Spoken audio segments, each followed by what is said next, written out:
This past week, I was on retreat with my brother priest from the Diocese of Pittsburgh at the Villa Maria, about an hour north of Pittsburgh. And we had a Spiritan priest, Father James McCloskey, who's in charge of mission and identity at Duquesne University. He has an office on the 4th floor near the president of Duquesne. And his theme this week was on love. The Spiritans, there's 3,000 of them in the world today, and on this World Mission Sunday, they're serving in 67 countries.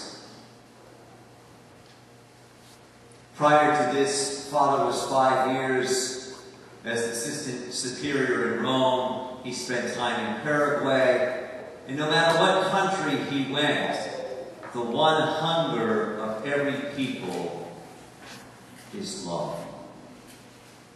And his theme for the retreat was love.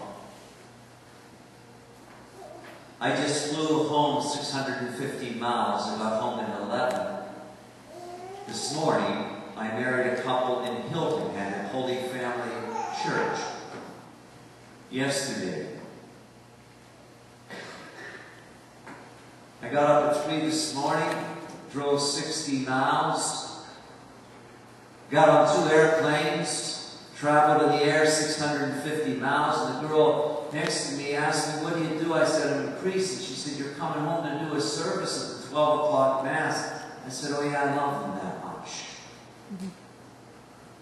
It's not saying they'll be away, but I love them that much.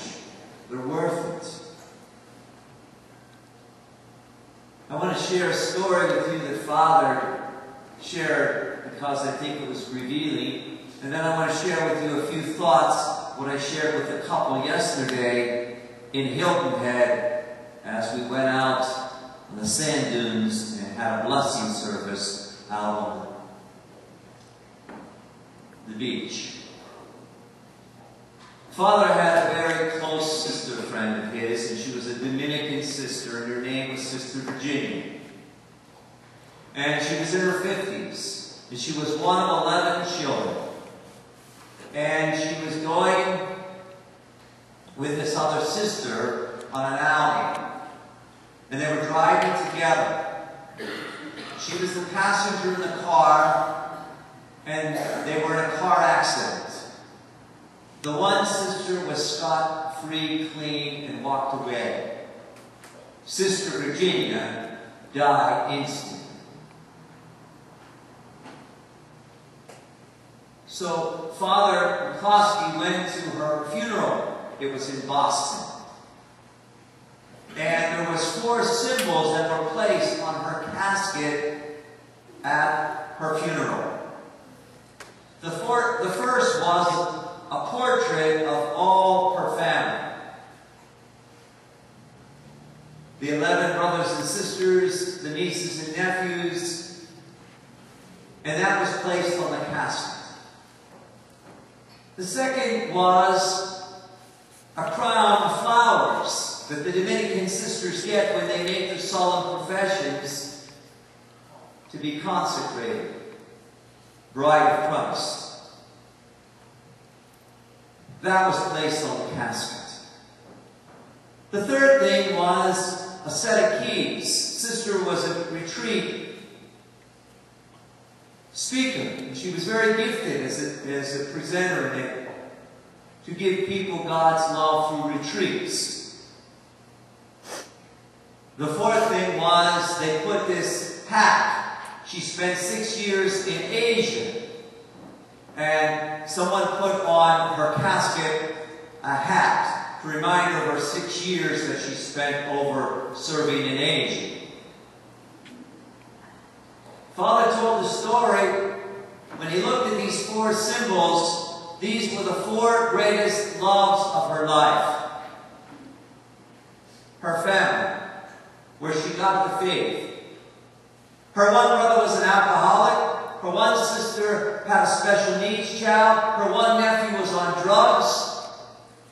It challenged her to the limits to love her family. And at times there was ambivalence. I love them, but I hate them. It's like a light switch. We do that with everybody. We love people, we hate them.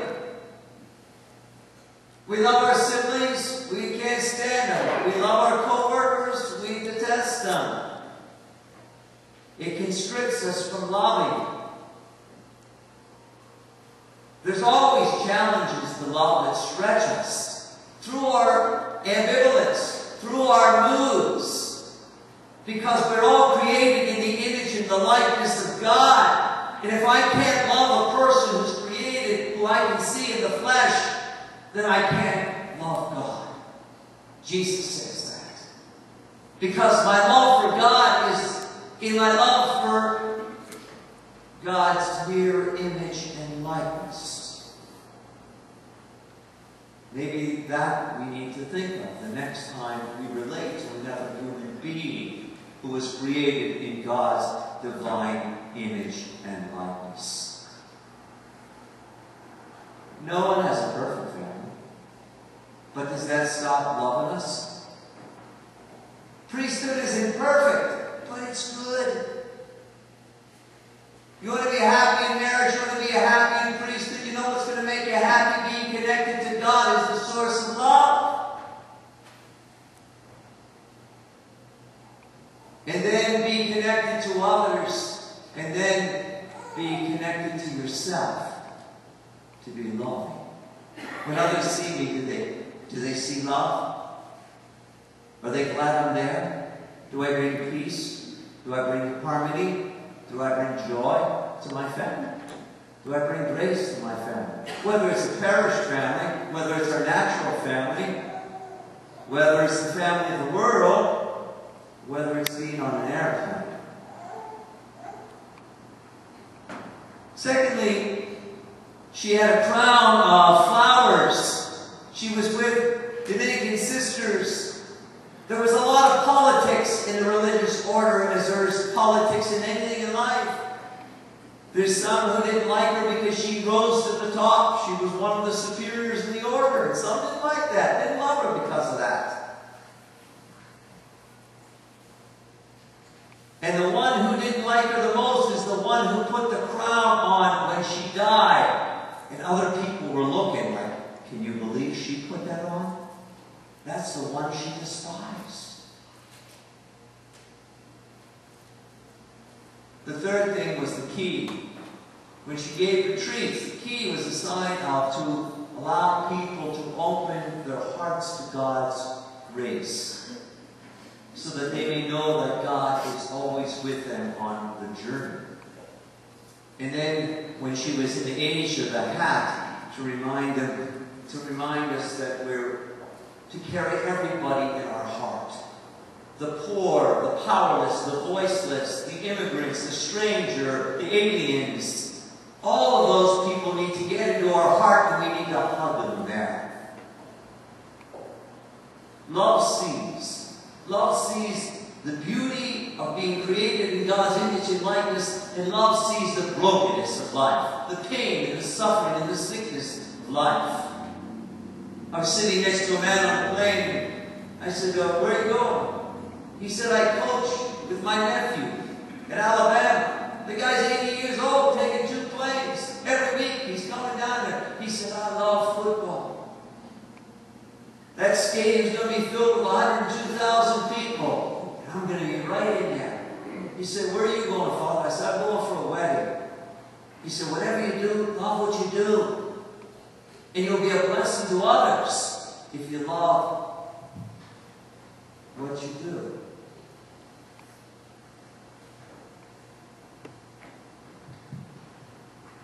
We can't live one day without love. Love sustains us like our breath sustains us. Love is what God created us for every day of the journey. And the absence of love is sin, selfishness, preoccupation, where we can't see beyond our own self. And we do a lot of pain, which is not love. Love is what we are called to. You know, at St. Joseph's here for about 25 years, we had AA. And I would go to those meetings sometimes. And if any of you have ever been in AA, you know the meetings are all the same. Unless you're a first timer, then it's all new. It's the same script, the same stories. And that one guy was there and he said, I've been coming here for over 20 years. And I said, really? I said, that's amazing. You come here every Wednesday night and say, yeah, Father. He said, if I want to stay alive, I come. And I said to myself, if I want to stay alive spiritually, I come to the banquet of the Feast of Love, the Eucharist. I'll be strengthened in love. I'll be nourished in love. I'll be sanctified for love. And then I'll go out and bring love to the world, because the world needs love. You want to stay alive? What makes us alive? The most alive is love. We were all created in the image and the likeness of God, every one of us. But we have to love completely, freely, unconditionally, like God loves.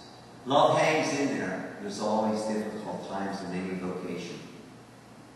I told a couple yesterday, you're young and you're enthusiastic and you're passionate about one another, but that's not what's going to keep you together.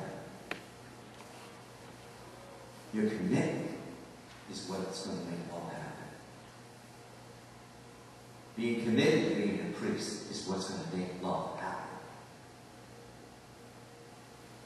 It's always important, too, friends, that love lets go. Love doesn't control. We live in a world that wants to possess and grab and grasp this.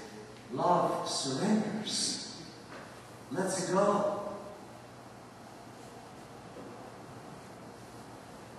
Love says thanks. Thanks for everything. Thanks for the sacraments. Thanks for people. Thanks for life. Thanks for my talents. Thanks for my opportunities. Thanks for my gifts. Thanks for the saints. Love is a thankful person. He gives thanks all the time. Love never fails, too. Life fails us at times, and disappointments. People get us down. Sometimes things can turn negatively for us, but love finds an answer. Love finds a way. I was getting ready to leave the retreat, and I ran into a priest who's been a priest over 58 years, and he's 90 years old. And I said, he was a priest from Youngstown, Ohio. He was a towering man, about 6'6" or so. He's walking with a cane, and he said, where are you stationed? And then he told me he was going to pray for me. And I said, I'm going to let you know, I'm going to tell you as a Slovak priest, I'm going to let my people know you're going to be praying for me, Father. And he says, give him a kiss for me. And I wanted to make sure I heard him correctly. He said, St. Paul says, when you love people, you give them the kiss of God. Sin brings us the kiss of death. God's grace brings us the kiss to love. He said, in every assignment that I've had, I tried to be a blessing to others. And allow that assignment to be a blessing to me. One of the greatest gifts and the greatest powers in life that we will ever know is to love and to be loved. There's nothing greater in all the world. But sometimes we forget.